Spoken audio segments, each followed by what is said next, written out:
On the north coast of Lanzarote in the Canary Islands is the lively and thriving sports resort of Club La Santa, with all kinds of sports activities and thousands of visitors each year.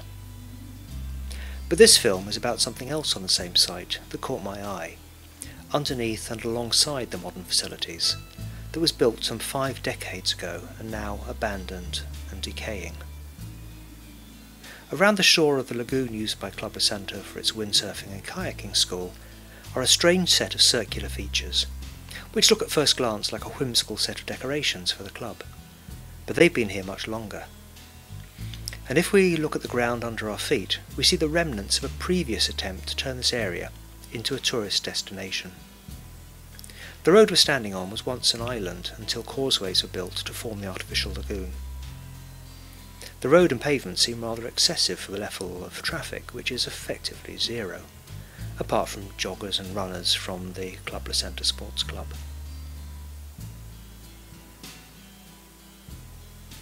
There are beaches here of black volcanic sand, not unpleasant, but the beaches facing the sea are rather too wild for sun and fun, and are only used now by a handful of intrepid surfers. Continuing round the lagoon, we find the circle theme everywhere, even the stones that make up the old footpaths. Clearly this was a theme the architect was fond of.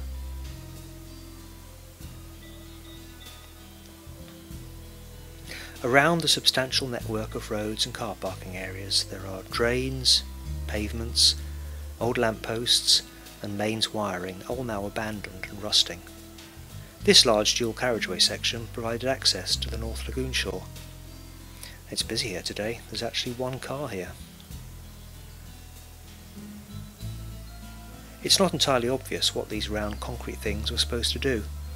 Municipal flower pots? Ice cream stands? Or would policemen with guns have stood here? Who knows? All the drain network is filled up now with sand and silt.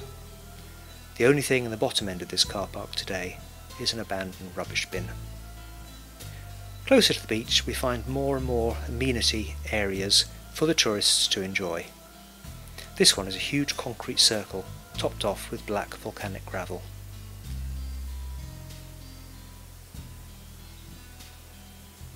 And after splashing in the water, what more would you want than to sit on a nice comfy concrete bench?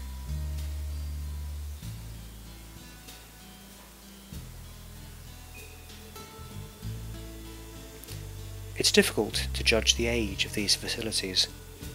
They must have been built in the 1960s or 70s as the package holiday boom took off, in the hope of developing the region as a tourist destination. But with the wrong kind of beach, ugly concrete facilities, and miles from the nearest hotels, it was the wrong facility in the wrong place.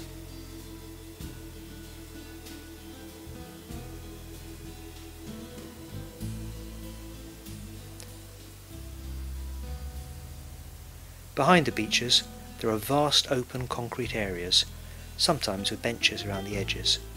It's not at all obvious what the designer thought these were going to be used for. Not for parking, that's for sure, there's no road access.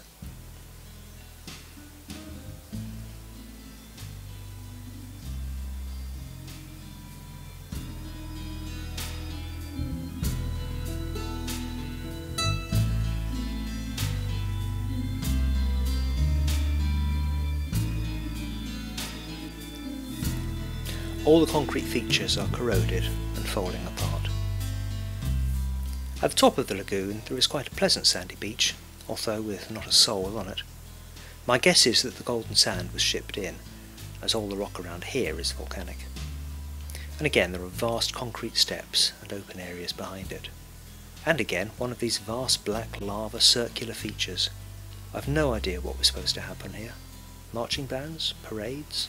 Punch and Judy shows? What you want for a day at the beach is a nice concrete bench to sit on, and these are amply provided.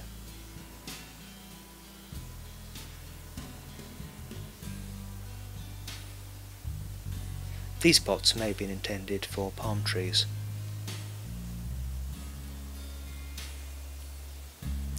And then again, yes, some more concrete benches, each in a little enclosure that frankly looks as welcoming as a firing range.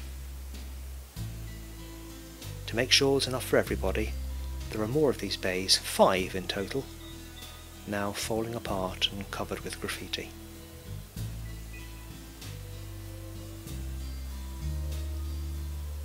This circular plunge pool may have looked nicer and more welcoming when it was new, or maybe not. Everywhere is the assumption that holidaymakers want to walk around as if on parade, on giant steps and across huge plazas. I've no idea what these features were for. Not for boats, the lagoon is far too small for that. For fishermen maybe, or just to fill the space. In the distance on the hill can just be seen the gleaming buildings of the modern sports resort of Club Lanzarote, which shows what the market really wanted on this spot. This sign seems to be saying the land has been subject to compulsory purchase by the Spanish Ministry of the Sea and Environment for 12 million euros. I hope they feel it was money well spent. If anyone wants to make them an offer for it, there's plenty of room to form an orderly queue.